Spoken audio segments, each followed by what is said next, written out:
Hello YouTube, it is Cuber with another tutorial for you. This is for one of my newer effects, the command line effect. And this is an effect that I created to try to emulate the look of an old DOS screen that has a limited set of colors and is made primarily of text characters and blocks. So this is another old-timey look effect, kind of like 128K, the VHS effect, those things to bring the logos back in time a little bit. And this was inspired by my experience with the oldest versions of DOS. I've actually had the pleasure of using DOS. I think it's a very fun operating system. It doesn't do a lot, but it's very fast, it's very responsive. And if you are fascinated with the inner workings of a computer, then it's definitely something that is a joy to use. So I want to preface this tutorial by saying I am definitely not finished with this effect. It's not quite where I'd like it to be right now. I'm essentially trying to emulate the look and feel of a screen that's capable of producing 16 colors. So black, white, 2 shades of gray, and then 12 other colors in light and dark shades. And the effect as it is right now is capable of producing 8 colors, just black, white, and 6 colors with a single shade. So the audio effect is also something that I want to revise. I have been looking into some audio effects that may emulate the sound of a computer's internal speaker, like when you type a command that results in a bell sound on an old computer, it'll beep. And I've been trying to emulate that kind of effect. What I did for my first video is just a generic old sounding audio effect, so I'll show you that one, but this is definitely still an effect in progress. I will continue to work on this and hopefully make it better, but for now I do think it's pretty good at emulating the look and feel of an old DOS computer, even in its current state. So I'm going to show you first how to apply the video effect. This is primarily a video effect. The audio effect I'm going to keep working on, but for now it doesn't really matter that much. And the video that we are going to be testing today is going to be the Paramount Pictures logo from the 90s. This is one of my favorite logos to edit. I just think it's an intrinsically great logo, and it also is widescreen, which makes it very easy for me to work with. It has a lot of nice colors, so you know, very good starting point for making effects that have to do with colors. So before I get into anything, I'm just going to apply the effect Rescale, which slightly stretches out the video so that there's no, nothing being cut off on the top or bottom. There's no letterboxing. This doesn't really matter much for this effect because we're going to be pixelizing it, but it's just something that I like to do. We will actually get into the effect now, and I'm going to apply the effect Pixelize. Now, I talked a little bit about how weird Pixelize is in my previous tutorial on the new robotic effect, how you have to set the values of block size X and block size Y carefully, because you can see that these are very different values, but the pixels are nearly square, and that's because if you try to set the same values here, then the pixels actually do not have a square aspect ratio. They have the same aspect ratio of whatever video size you're using. So this is a widescreen video. My pixels are in widescreen. And ironically enough, I actually want these pixels to be the opposite. So I was inspired to make vertical pixels by the fact that on a typical DOS operating system, the text characters have a size of 9 pixels wide by 16 characters tall. So I essentially want these rectangles, but I want them pointing the other way. So I will restart my calculator because I have to redo the calculation. I think I might have actually gotten the calculation wrong the first time in my previous videos. I'm going to redo it again. So let's assume, here's how I'll do it. First, I'm going to find out how wide I want the pixels to be. I want the pixels to be pretty large because I want this to look very blocky. I want it to look like it's made of a bunch of text blocks and not of these, I don't want it to be like a discernible typical video. So I'm just going to say, let me try 50 and see how this looks. And I can always change this later, but let's stick with the 50 for now. I want to see how this looks.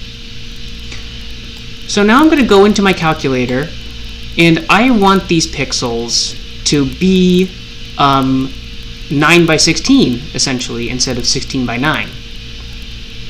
So I'm going to take the 50, which is the block size X and Y right now, and I'm going to multiply this by 16 divided by 9 squared. And that's going to be 158. So let's take a look. Well, let me just make sure I don't have to round up. Okay, 0.02. So 158. We can see now that the pixels are very tall, and this is exactly what I want. It looks like they maybe get cut off a little bit here on the bottom. I'm wondering if there's something I can do to prevent this, but I think that's a little bit complicated. I would have to essentially calculate this value, and then I'd have to calculate the other value. Like, what if I did 160 just for laughs? Not much changes. 200 certainly makes it look better, but then I'd have to figure out what this is. So what if I did 200 divided by 16 by 9 squared? That would be 63.2. So what if I set this to 63? How does that look? Okay, yeah, so I'm going to have this cut off either way. Maybe there's nothing I can do about it at the time. So I'm going to go and just do the 50 and 158 like I decided on before. So I said I wanted these pixels to be 16 by 9, or I guess 9 by 16. So why did I multiply 50 by 16 by 9 squared? Well, let me show you what happens if I only do 50 times 16 over 9. I get 88.88. I'm going to round that up to 89. And the pixels are basically square. And text characters on old DOS screens are usually not square. So that's why I am making these pixels nice and tall. So just a quick review of the first step in the effect is you're going to add Pixelize. You are going to set your block size X to, frankly, whatever you want. And then you will set your block size Y to a value. And you're free to mess with the aspect ratio. I'm not binding you to make these 9 by 16 pixels. But if you want to get the same aspect ratio that I do, then you want to set this to whatever you have in block size X times 16 over 9 squared. And now, that's frankly the hard part, where we're almost done with this effect. We're going to add threshold. And let me think about this for a sec. Maybe I'm going to add threshold to the video track instead of to the effect, or I might even add it to the master. Nah, just for the demonstration, I can add it right to the video. If you were to apply this to a video where you put your corner logo, you may want to apply the threshold effect to the master, or you may not even want to apply it. No, you still want to apply it. You might want to apply it to the master if you want your logo to also be affected by threshold, but I'm going to just apply it to the video for the sake of demonstration. We see that all of the pixels now become some color, and this is great and all, except the default value for threshold is 200, and what this value is it essentially, the lower the value, the higher the brightness of the colors. So I think this is essentially saying if for any of the color channels red, green, or blue, if their value is above what's currently 198, then they will be turned completely on, otherwise they'll be turned completely off. We can see that this gets worse if I go all the way up here to 0. So what I do with the threshold is I set it to 500 just to begin with, to see how it looks. And this is essentially the default value in most other programs. If you apply threshold in, for example, Sony Vegas, what it does is it says if the color channels have a brightness above halfway, they'll be turned all the way on, otherwise they'll be turned all the way off. And it still doesn't look great. It's definitely dark. We can't see much of the logo going on. So I can just adjust this value however I want. Even with some adjustments, it's a little bit hard to see what's going on, but we can still see the mountain in these frames over here. So what if I tried 300 just for, okay, 300 is a little much. 350 maybe.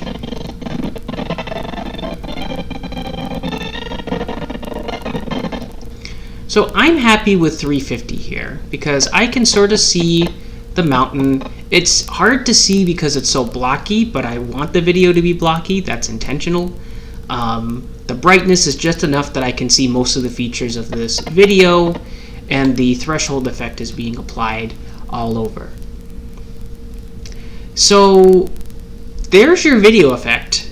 You pixelize the video such that you have tall pixels. The aspect ratio doesn't have to be exactly 9:16, but these are some sample values that you could use if you wanted to make it that aspect ratio, and you could scale these values up or down as you want. If you want smaller pixels, you would use smaller values. If you want larger pixels, you'd use larger values. Then you apply the threshold effect, and threshold, you can control the level here to control how bright or dark your pixels are. And essentially the end result is that we have a video that's made entirely out of blocks, and these blocks are going to have one of 8 colors: black, white, red, yellow, green, blue, magenta, and cyan. And these 8 colors are 8 of the 16 colors that a typical Windows console can emulate. Certain graphics adapters use a different palette of colors. They use shades of the colors that are maybe a little bit brighter or a little bit darker. So that's part of the sort of ongoing investigation on this effect. I want to keep improving it to make it look a little bit more like an actual DOS console, but I definitely think I'll be using these effects as some way to achieve that. Another thing that I would like to do, I think there's a way to do this somehow, is I'd like to actually have these be text characters instead of just blocks. I feel like that'd be really creative if I could make these text characters that would display on a console. I know that VLC has a filter that can let you play videos as ASCII art. I don't know, I haven't quite gotten it to work with saving videos as ASCII art, and I feel like synchronizing that with this effect would be a little bit complicated, but it's something I'm going to look into. For now, this is the effect that I have as it is, and maybe you can take the effects that I have and use this as a springboard for your own. The audio effect I'll show you is admittedly kind of lame. You know, like I said, I really want to change this audio effect. I think that there's a lot better things I could do to make an audio effect that would be fitting of a DOS computer, but I will show you, just for the sake of completeness, the audio effect that I applied to the first video. So I know that DOS consoles have beeping sounds. Old computers tend to have an internal speaker which can beep if you send a special character to it, and those beeps tend to be in the range of 800 to 1000 hertz in frequency, kind of like the sign-off color card on a TV. So what I did is I said I want to boost frequencies around 1000 K and decrease the volume of everything else. So I took this 1K here, I'm applying the effect graphic EQ, and I raised the volume of the 1K to 4 decibels. And then essentially what I did for all of these frequencies is I decreased the volume going out by a single decibel. So at 1K hertz, I increased the volume by 4 dB. At 800, I only increase it by 3. At 600, I'll only increase it by 2. At 500, I'll only increase it by 1. And then this will be 0. This will be -1, -2, -3, 4, -5, -6. That's -7, -8, -9, -10, -11, -12, -13, and then I'm going to do that for the other side. So that'll be 3, that'll be 2, this will be 1, that's 0, -1, -2, -3, -4, -5, voice cracked, -6,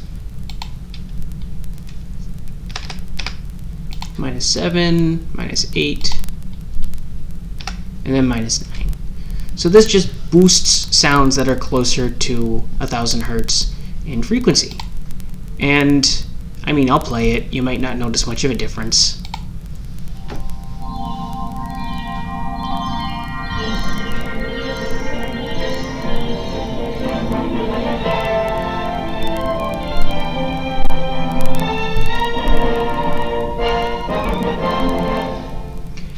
Yeah, honestly, for this video, I don't notice much of a difference in the audio when I apply this effect. So I will keep looking into better audio effects that I might use for this combination effect. I think that I definitely can think of something that sounds more fitting of a DOS computer than what I have now. But that's not to say that this effect is worthless in its current state. I hope that whether you want to apply the effect as it is, or whether you want to wait and see if I have any updates on this front, that the effects that I have shown you today could potentially serve as inspiration for your own effects. That's really the main reason why I do these tutorials. I want people to kind of see the inner workings of what I do and the thought processes that go into the effects that I make, whether they are exactly what I want them to be or not. And you know, hopefully in time I will find a better way to make these videos look exactly the way I want them to, like they are playing on an old DOS machine.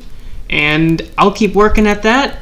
In the meantime, feel free to ask any questions that you have in the comments. Thank you all for watching, and have a good day.